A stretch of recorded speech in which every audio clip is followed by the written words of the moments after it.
ਤੇ ਮੈਂ ਮਤਲਬ ਇਹਦੇ ਕੇ ਨਾਲ ਹਮਸਾਏ ਸੀ ਜਿਹੜੇ ਸਰਾਇਕੀ ਭਰਾ ਸਨ, ਉਹਨਾਂ ਦੀਆਂ ਡਾਚੀਆਂ ਸੂਣ ਤੋੜੀਆਂ ਟੋਡੇ ਦੇਣ। ਮੈਂ ਮਤਲਬ ਆਪਣੇ ਵਾਲਦ ਸਾਹਿਬ ਨੂੰ ਆਖਾਂ ਮੈਨੂੰ ਅੱਬੂ ਜੀ ਮੈਨੂੰ ਲੈ ਜਾਓ, ਇੱਕ ਬੋਤਾ ਲੈ ਜਾਓ। ਵਾਲਦ ਸਾਹਿਬ ਨੇ ਆਖਿਆ ਵੀ ਆਪਣੇ ਆਪ ਹੀ ਮਤਲਬ ਲੈ ਤੇ ਬਣਾ ਤੇ ਕਰ। ਮੈਂ ਫਿਰ ਇੱਕ ਮਤਲਬ ਊਠ ਲਿਆ, ਉਹਨੂੰ ਫਿਰ ਮੈਂ ਸਿਖਾਉਂਦਾ ਰਿਹਾ, ਚੜਾਈ ਵੀ ਕਰਦਾ ਰਿਹਾ, ਸਿਖਾਇਆ। ਉਹ ਜਦੋਂ ਸਿੱਖ ਗਿਆ ਫਿਰ ਮੈਂ ਡਾਰ ਸਿੰਘਾਰ ਇੱਕ ਸ਼ਾਦੀ ਆਈ, ਉੱਥੇ ਲੈ ਕੇ ਗਿਆ। ਉੱਥੇ ਮਤਲਬ ਊਠ ਬੜੇ ਤੁਰੇ। ਮੈਂ ਜਦੋਂ ਮਤਲਬ ਊਠ ਤੋੜਨਾ ਸ਼ੁਰੂ ਕੀਤਾ ਤੇ ਉਹਨੂੰ ਆਖਿਆ ਬੱਲੇ ਬੱਲੇ ਇਹ ਤੇ ਯਾਰ ਆਪਣੇ ਆਪ ਹੀ ਊਠ ਮਤਲਬ ਕਿ ਨਾਚ ਕਰਦਾ ਬਗੈਰ ਮੁਹਾਰ ਤੋਂ। ਤੇ ਉੱਥੇ ਮੇਰਾ ਬੜਾ ਹੌਸਲਾ ਵਧਿਆ। ਮੈਂ ਫਿਰ ਹੋਰ ਜ਼ਿਆਦਾ ਮਜ਼ੀਦ ਮਤਲਬ ਇਹਦੇ ਕੰਮ ਸਿਖਾਏ। ਤੇ ਜਿਵੇਂ ਬੱਕਰਾ ਚੜ੍ਹਦਾ ਹੈ ਸੂਈ, ਜਿਵੇਂ ਮਤਲਬ ਮੇਰਾ ਊਠ ਬੱਕਰੇ ਤਰ੍ਹਾਂ ਸੂਈ ਚੜ੍ਹੇ, ਫਿਰ ਮਤਲਬ ਪੀछੇ ਤੇ ਬਹਿ ਕੇ ਮਤਲਬ ਨਾਚ करे। ਇਸ ਤਰ੍ਹਾਂ मैं करतब काम नबज चेक करे, इलाज करे बंदे का। मैं काम बहुत ज़्यादा सिखाए। फिर उतों मैं इतने मेरे मुकाबले अंदर बाहर किते ना होया। फिर मैं सोचा कि लाहौर ऊठ आते ने बड़े मियाँ वाली चों तो मतलब अंदरों बाहरों कुशाब चों। तो मैं उत्थे आख्या उत्थे तू मुकाबला कर, देखो मतलब को तेरा को जोड़ बने थे। जब मैं लाहौर सन 99 गया उत्थे भी मेरा जोड़ ना बनया। मैं फिर उत्थे पहला नंबर लिया। मतलब वाढी मेले ते मैं तेरे मतलब कि 2 जानवर लैके गया हाँ।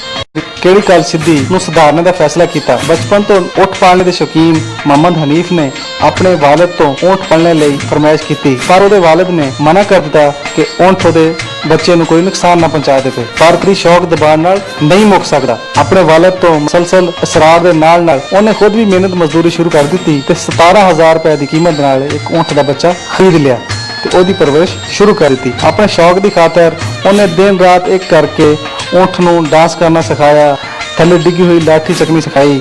ਤੇ ਉਹਨੇ ਸਫ਼ਰ ਦੇ ਦੌਰਾਨ ਜਦੋਂ ਦੂਰ ਦੂਰ ਤੱਕ ਸਾਏ ਨਾਮ ਦੀ ਕੋਈ ਚੀਜ਼ ਨਹੀਂ ਹੁੰਦੀ, ਉਹਨੇ ਆਪਣੇ ਊਠ ਨੂੰ ਸਾਇਆ ਬਣਨ ਦੇ ਨਾਲ ਨਾਲ ਕੁਰਸੀ ਬਣਨਾ ਵੀ ਸਿਖਾਇਆ। ਮੁਖਤਲਿਫ ਮੇਲਿਆਂ ਦੇ ਵਿੱਚ ਜਾ ਕੇ ਆਪਣੇ ਕਰਤੱਵ ਦਿਖਾ ਕੇ ਉਹਦਾ ਊਠ ਖੂਬ ਦਾਦ ਵਸੂਲ ਕਰਦਾ ਹੈ। ਉਹਦਾ ਊਠ ਇੰਨਾ ਸੁਧਾਰਿਆ ਜਾ ਚੁੱਕਿਆ ਹੈ ਕਿ ਉਹ ਆਪਣੇ ਮਾਲਕ ਦੇ ਇਸ਼ਾਰਿਆਂ ਤੇ ਨੱਚਦਾ ਹੈ। ਕੌਮੀ ਸੰਤੀ ਨਮਾਇਸ਼ ਤੋਂ ਲੈ ਕੇ ਪਾਕਿਸਤਾਨ ਦੇ ਵਿੱਚ ਊਠਾਂ ਦਾ ਕੋਈ ਐਵੇਂ ਦਾ ਮੁਕਾਬਲਾ ਨਹੀਂ ਜਿਹਦੇ ਵਿੱਚ ਮੁਹੰਮਦ ਹਨੀਫ ਦਾ ਸੁਧਾਰਿਆ ਹੋਇਆ ਊਠ ਨਾ ਜਿੱਤਿਆ ਹੋਵੇ। ਹੁਣ ਤੇ ਬਹੁਤ ਸਾਰੇ ਮੁਕਾਬਲਿਆਂ ਦੇ ਵਿੱਚ ਜਦੋਂ ਹਨੀਫ ਦਾ ਊਠ ਆਉਂਦਾ ਹੈ ਤੇ ਮੁਕਾਬਲੇ ਤੇ ਕੋਈ ਦੂਸਰਾ ਊਠ ਆਉਂਦਾ ਹੀ ਨਹੀਂ। ਮੁਹੰਮਦ ਹਨੀਫ ਵੀ ਆਪਣੀ ਊਠ ਦੀ ਖਿਦਮਤ ਆਪਣੇ ਬੱਚਿਆਂ ਤੋਂ ਵੱਧ ਕੇ ਕਰਦਾ ਹੈ। ਉਹਨੂੰ ਦੁੱਧ ਪਿਲਾਉਂਦਾ ਹੈ, ਦੇਸੀ ਘੀ ਦਿੰਦਾ ਹੈ ਤੇ ਮੁਰੱਬਾ ਜਾਤ ਦੇ ਨਾਲ ਨਾਲ ਉਹਨੂੰ ਬਿਹਤਰੀਨ ਚਾਰਾ ਵੀ ਦਿੰਦਾ ਹੈ।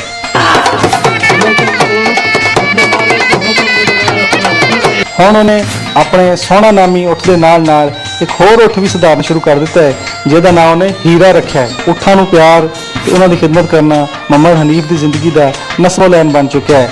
ਚੋਲਿਸਤਾਨ ਦੇ ਇਲਾਕੇ ਦੇ ਵਿੱਚ ਜਿੱਥੇ ਊਠ ਇੱਜ਼ਤ ਤੇ ਮਰਤਬੇ